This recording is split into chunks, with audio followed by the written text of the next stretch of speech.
Magelang hari ini.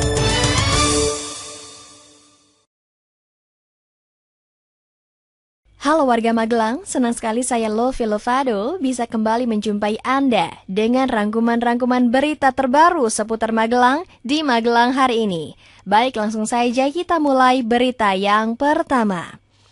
Warga Magelang, jajaran Polresta berhasil menangkap tersangka penggelapan setoran hasil penjualan produk milik perusahaan perintis karya Sentosa Magelang. Tersangka ditangkap di Purbalingga Selasa lalu. Kasus tersebut bermula dari laporan manajemen perusahaan tersebut pada Oktober tahun lalu. Pelapor mengatakan bahwa tersangka yang saat ini bekerja sebagai karyawan telah membawa kabur uang setoran hasil penjualan produk sebesar 34 juta. Tersangka kini mendekam di tahanan Mapolres dan terancam hukuman minimal 5 tahun penjara. Pasar stres, pasar onderdil kendaraan dan perkakas tukang di kota terbakar semalam. Kobaran api nyaris membakar habis 150 kios dan menimbulkan kerugian lebih dari 200 juta. Api berasal dari instalasi listrik di selatan pasar. Upaya pemadaman api dilakukan dengan melibatkan 6 mobil pemadam kebakaran, termasuk dari Kabupaten Temanggung dan Magelang. Api akhirnya berhasil dikendalikan jam 11:15 malam. Sementara itu, wacana menjadikan Waterthorn di alun-alun kota sebagai museum mencuat kembali. Seandainya ini direalisasikan, komunitas Kota Tua Magelang mendukungnya. Meski begitu, KKTA mengingatkan agar saat merealisasikan, pemerintah tidak menghilangkan fungsinya. Diingatkan juga agar Pemkot berupaya meramaikan museum yang ada di Kota Magelang. Warga Magelang nama PPSM Sakti muncul dalam daftar tim di grup 5 divisi utama LPIS. Keberadaan klub ini tentunya disayangkan banyak pihak. Dikhawatirkan persepak bolaan Magelang terkena wabah dualisme seperti daerah lain.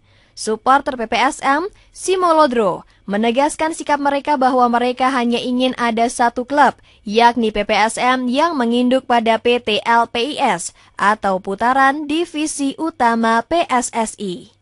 Warga Magelang ratusan umat Kristiani hadir dan mengikuti ibadah Pekan Doa Sedunia di Panti Bina Bakti Kompleks Gereja ST Ignatius kemarin. Doa tersebut diikuti umat dari gereja-gereja sekota serta dihadiri pastor dan pendeta.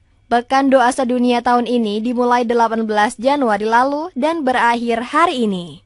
Warga Kompleks Pertokoan Rejo Tumoto Kota mendadak geger Senin malam lalu sebab ada sesosok mayat yang tergeletak di salah satu emperan toko. Mayat pertama kali ditemukan seorang tukang becak sekitar jam 10 malam. Saat itu, juga jajaran Polresta datang ke TKP dan membawa korban ke RSUD untuk melakukan visum. Setelah visum, diketahui bahwa tidak ada tanda-tanda penganiayaan dan korban dikembalikan ke keluarganya di Kedung Sari.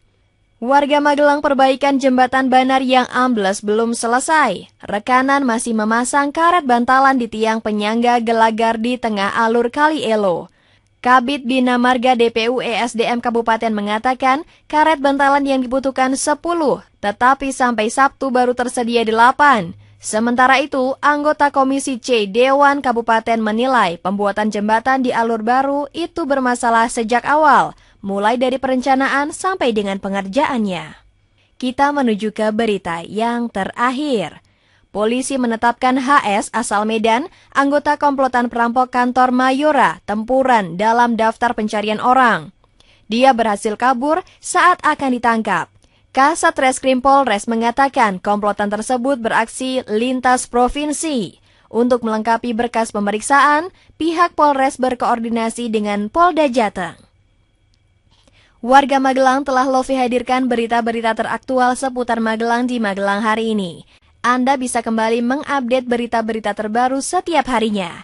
Saya Lovi Lovado, ayo jangan mudah menyerah. Magelang hari ini.